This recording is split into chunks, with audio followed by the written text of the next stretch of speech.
कक्षा 10वीं CG board की बुक है हिंदी की। आज हम करेंगे 6.3। 6.2 हो चुका है। साध साध मतलब एक हमारी इच्छा जो होती है ना, हम ऐसा करें या हमारे साथ ऐसा हो, ये होती है साध, जिसे लिखा है सुभद्रा कुमारी चौहान ने। तो एक प्रसिद्ध कवित्री और लेखिका थी और इनकी 2 कविता संग्रह है तथा 3 कथा संग्रह मतलब कहानी।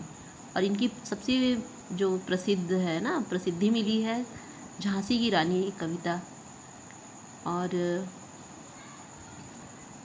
काफ़ी चर्चा में रही इसके कारण ये। और इनकी चर्चित कृतियां हैं बिखरे मोती, उन्मादिनी, सीधे साधे चित्र, मुकुल, त्रिधारा और मिला तेज से तेज, ये प्रमुख है। तो आज हम इनके द्वारा रचित एक कविता पढ़ेंगे, साध। साध, इस चित्र में नायक नायिका हैं, ये खड़े हैं और इनके दिमाग में जो कल्पना विचार आ रहे हैं, ये देखिए इसमें, इस चित्र में क्या है, ये उड़ान भर रहे हैं। तो इनकी सोच क्या है ना, और मन की इच्छा, ये इस पाठ में हमको पढ़ना है। तो पाठ शुरू करते हैं। मृदुल कल्पना के चल पंखों पर हम तुम दोनों आसीन, भूल जगत के कोलाहल को रच लें अपनी सृष्टि नवीन। तो ये नायक नायिका कल्पना, जो बहुत ही नर्म कल्पना, नाजुक इनकी सोच है। तो कल्पना रूपी पंखों पर, चंचल पंख पर हम तुम दोनों बैठकर, आसीन होकर बैठकर इस जगत, इस संसार के कोलाहल, भूल जगत के कोलाहल, शोर शराबे से इस संसार के दूर कहीं रच लें अपनी सृष्टि नवीन, अपनी नई दुनिया हम बसा लें। वितत विजन के शांत प्रांत में कल्लोलिनी नदी के तीर, बनी हुई हो वहीं कहीं पर हम दोनों की पर्ण कुटीर। इस सुनसान स्थान पर, शांत जगह पर, विजन मतलब निर्जन जगह पे, जहाँ कोई आता जाता ना हो, नदी जो कल कल करके प्रवाहित हो रही है, उसके किनारे हम दोनों अपनी पत्ते की एक छोटी सी कुटिया बना लें और वहीं पर रहने लगें। कुछ रूखा सूखा खाकर ही पीते हो सरिता का जल, पर्ण कुटिल आक्षेप जगत के करने आए हमें विकल। जो भी हमें बन पड़े, कुछ रूखा सूखा खा लें और उस नदी का हम पानी पीकर संतोषपूर्वक रहें। और इस जगत के लोग जो एक दूसरे पे आरोप प्रत्यारोप करते हैं, इन लोगों से दूर, जहाँ हमें कोई विकल करने, परेशान करने ना आए, हम ऐसी ही दुनिया अपनी बसा लें। सरल काव्य सा सुंदर जीवन हम सानंद बिताते हों, तरुदल की शीतल छाया में चल समीर सा गाते हों।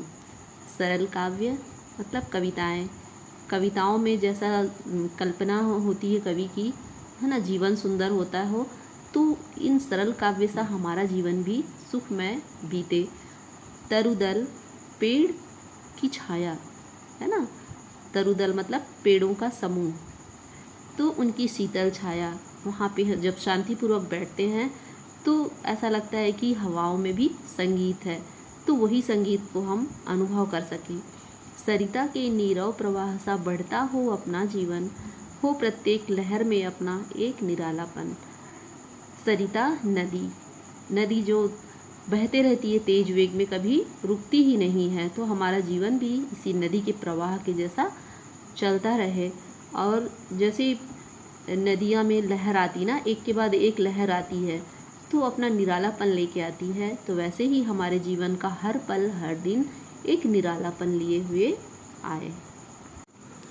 रचे रुचिर रचनाएं जग में अमर प्राण भरने वाली, दिशी दिशी को अपनी लाली से अनुरंजित करने वाली।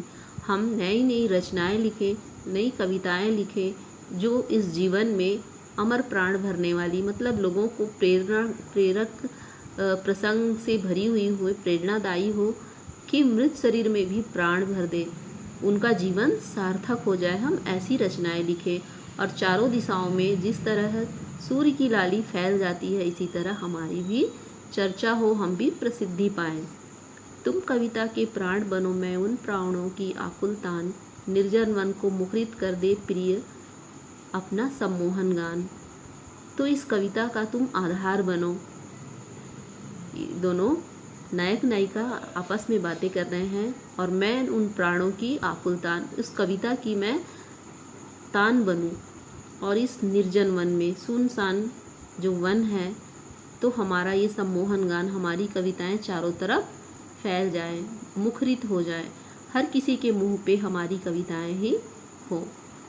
तो ये इनकी कोमल कल्पना है नायक और नायिका की। और ये पाठ हमारा यहीं पे समाप्त हुआ।